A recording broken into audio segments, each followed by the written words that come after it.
I can start. Oh, absolutely.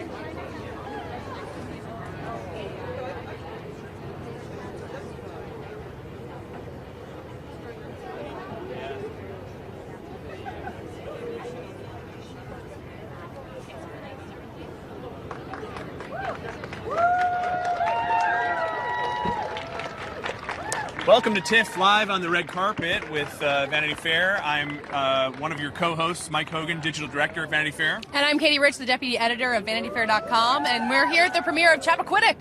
That's right, and in fact, Director John Curran has just arrived here on the red carpet, so we'll be talking to him in just a minute. Yeah. This is a film I'm very excited to see, intrigued to see.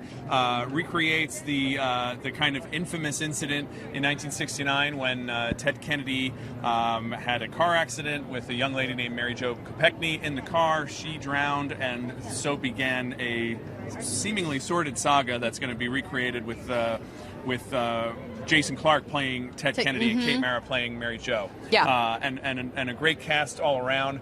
Very interested to see this film. Yeah, so I think we're being able to have the director join us to tell us about it, which is pretty exciting. Or at least I've been told he's ready for us. Yeah, come on up. Yeah. Hi, I'm Mike. Good to meet you. Hi, I'm Katie. Thank you so much. Hi, how are you? So we're talking about how we're fascinated by the Kennedys and political scandal. Are you as well? Is that where this came from for you?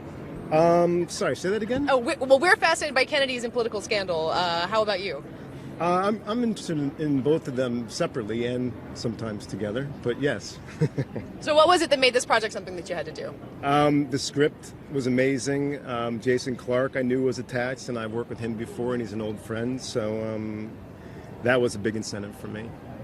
You know, there's always been a million conspiracy theories around the Kennedys and about this story in general. You've decided, from what we understand, to take a different approach and really show it as a series of decisions, each one leading to the next. Can you talk a little bit about that approach? Is that right, first of all? Yeah, that's very good summary of it. I didn't want to. Nobody knows what happened, and Ted's gone, and our feeling was let's go back to the source, the inquest facts, and try to build versions of truth that exist, whether or not that's the ultimate truth. That wasn't the point of the film. The film was to present what we know, and it's more probably a parable of truth than it is a documentary.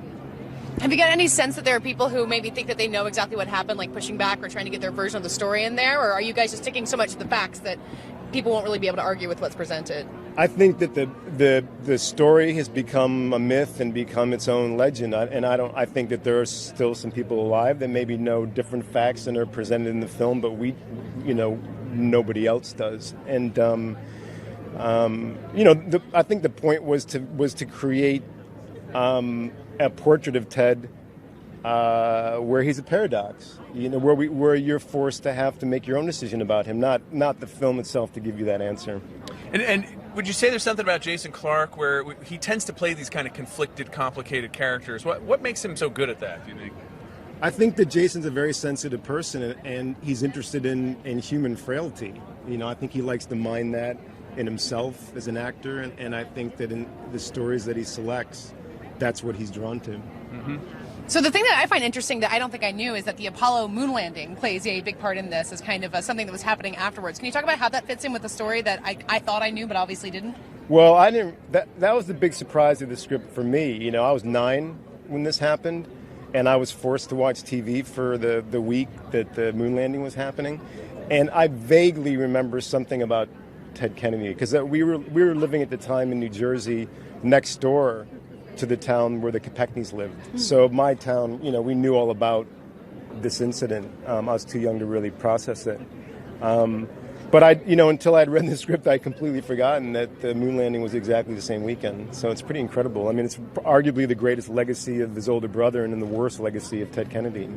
And you mentioned Mary Jo Kopechne, who died in this incident, drowned, was one of the boiler room girls who worked for RFK, who had been assassinated a year earlier. Can you just give viewers at home a quick summary of who the boiler room girls were? The boiler room girls were about a half a dozen girls, very accomplished, very educated, very ambitious, women that worked for Bobby Kennedy on his 68 election campaign, and Ted worked with them, so he was friends with all them. And this party, the weekend of that the incident took place, was actually a reunion to get the Boiler Room girls back together again. Well, we're excited to see you. Thank you so much for joining us, and enjoy the evening. Thank you very much. Well, it looks like we got Jason Clarke, the star of the film, arriving in style here. Yeah, everything's everybody's coming in. It's a big cast, so there's a lot of people left to arrive. Yes, yes. And I'm really excited to see him portray Ted Kennedy. Yeah, well, and in a festival like this, you see so many transformative roles and people who are really, doing a lot to turn themselves into other people. And Ted Kennedy is someone who everyone knows. You're familiar with what he looked like, so it requires a lot of an actor to take on a role like that. Yes, yeah. And I, doing the research for this, I was reminded that Jason Clarke's from Australia. I just think of him; he's played so many American characters. Well, that's what the so Australians do, right? Why are they so good at that? We got to talk about that. They come and sneak into our country and take all the roles and just look like Americans. But there's something about him. The casting really feels very right on here, and I suspect that's one reason that this story, after all these years, is coming to fruition. Yeah, because as soon as you hear that there's going to be a biopic about a real person, you're dying to know who plays them, and you get so excited when you can just already start imagining the kind of the shoes that an actor is going to step into. But I do feel it's fortuitous, as you said, that you've got two Vanity Fair editors up here, because Vanity Fair has done a fair amount of coverage of the Kennedys. We're a little bit interested in the Kennedys. It's very like an American Camelot situation. They have been talked about as American royalty. Oh, certainly. For both better and worse. Which is why a story like this continues to fascinate. And here comes Jason. We can talk to him about all this. Yes. Hey, Jason. How are you? Great to see you. Welcome. Hello. Nice. Missed wrong season right now. We were just talking about, you're from Australia. Are the Kennedys, do the Kennedys loom as large in Australia as they do in the United States? Yeah, they loom everywhere in the world pretty large. Everyone, I was born when they took off for the moon. Everyone knew that was Jack Kennedy, and that was, the end of that whole era as well. They're famous everywhere. Yeah. So what's the first thing you do when you find out you're going to take on someone who's as well known as Ted Kennedy? After a serious panic session, you go into a quiet room and you go, do I really want to do this? I started listening to, I think the first thing I did was listening to his funeral speech at Bobby's, at Bobby's funeral in New York. I listened to that first. And then, just to give the film some context about who this man was when it all happened. And that speech and the, the emotion around that, made it all seem real for me. Did making the film change the way you saw Ted Kennedy? Yes, yeah. I mean, it's you go down the rabbit hole of a very profound event, and there's no two ways about it. Ted, Ted did not behave as he should have, but it gives context to his whole life. When you look at Ted's life as a whole, it's all, it's Shakespearean. It's a huge, his legacy to America is massive as well. Yes. What he did and what he took away is, it's undeniable. And this is a very small picture of him at a crucial moment in his and America's history. And I think it gives everybody, a deeper understanding for what happened. Well, we're excited to see you. Thank you so much for joining us up here, and enjoy the evening. Yeah, thanks a lot. Have fun. Take care. Congratulations. Thank you, darling.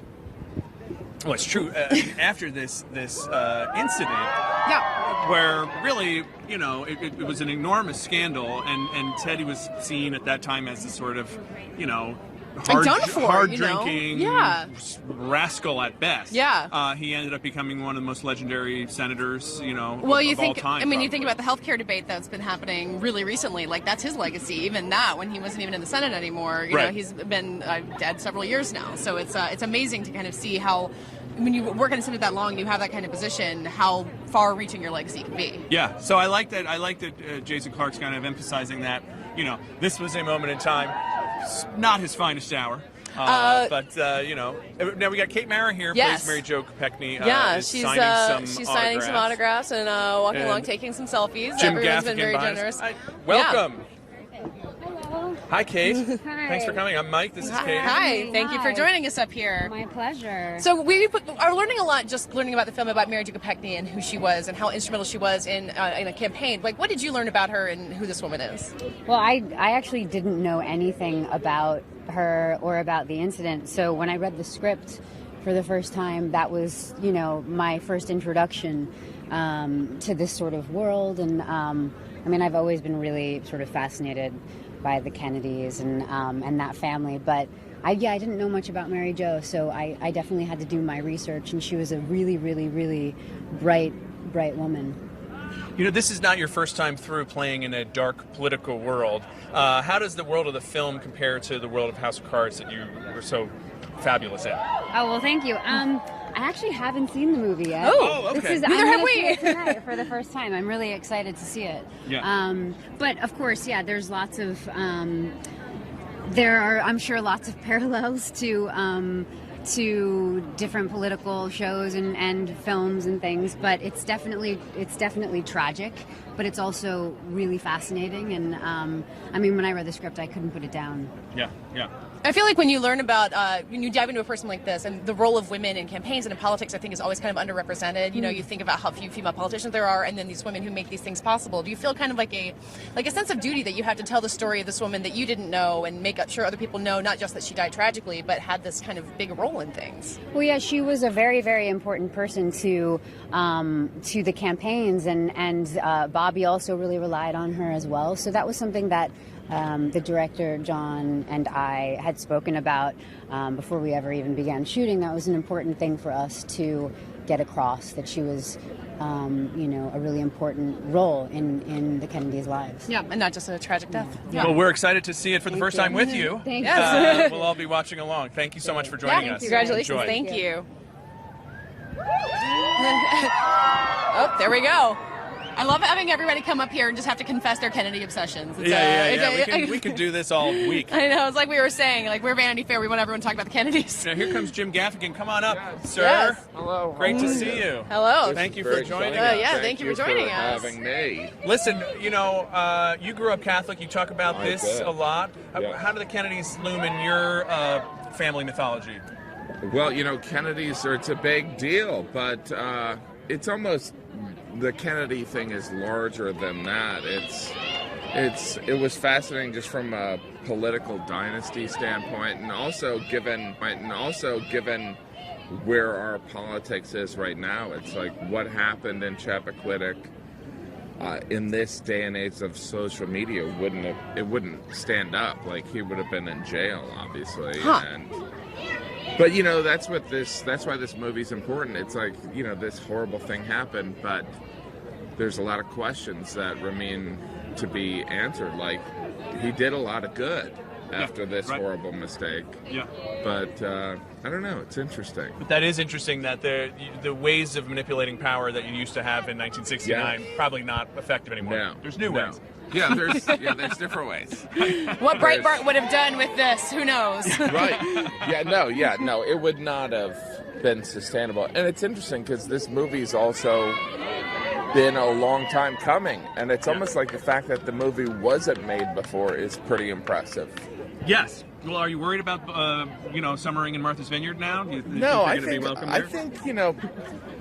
people that, you know, I think it's going to be a fair portrayal of things. It's like, you know, it's going to be hard to look at some of this stuff, but it's important to be honest about it. Well, we want to congratulate you on the movie, and thank you for stepping up on this platform to talk to us about it. Yes, Congratulations. thanks so much. Enjoy. So he summers in Martha's Vineyard, huh? You're No, I'm just guessing. But it is, I mean, you know, if you go to Martha's Vineyard, you know, that's where Chappaquiddick is. Oh, yeah. It's quite a topic. I think the story still looms large for people there. I think it does. I believe we have Ed Helms joining us now, also part of the cast. Come on up.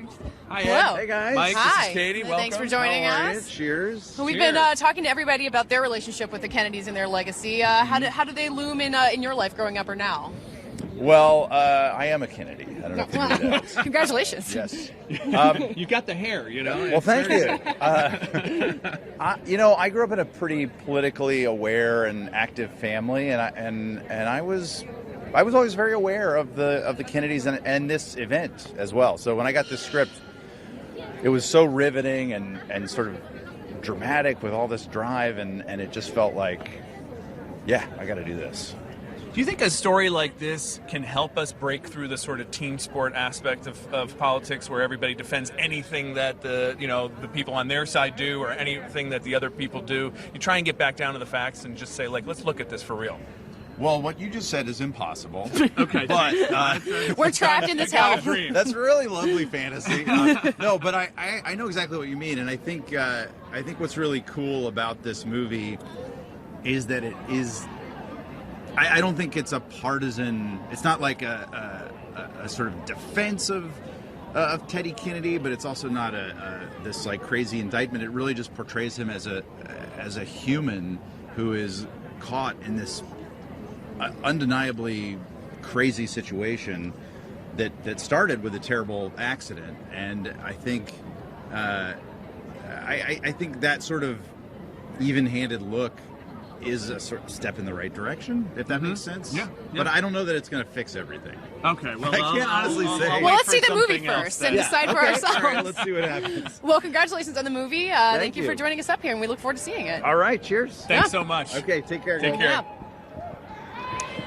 You're right Well, about his hair. It does look fantastic. Right? He's got Kennedy level hair. I like the idea that something like this can, the whole politics is team sports thing. I hadn't thought about that. Right. Well, okay. It's a guy can dream. Yeah. All right. Well, shall we pan around? Yeah, We I think should we're just going to take a watch. look at this great crowd as watch everybody Ed arrives. Helms make his way down there and take some selfies, and the rest of the cast is gathering down there. What I don't think we pointed out is that Kate Mara is joined by her husband Jamie Bell, who has also been signing some autographs. You know, he's just here as the date, but he's been a champion with the fans as well. Look at Ed Helms go.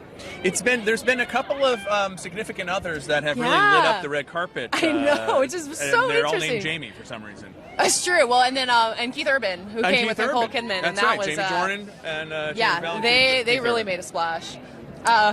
Yeah, I guess that we've had most of the cast come through, so All right, it's we're ready just to about watch time for us this to go movie. see Chappaquiddick. So we'll be back later this afternoon. Thanks for joining us. Thank you very much.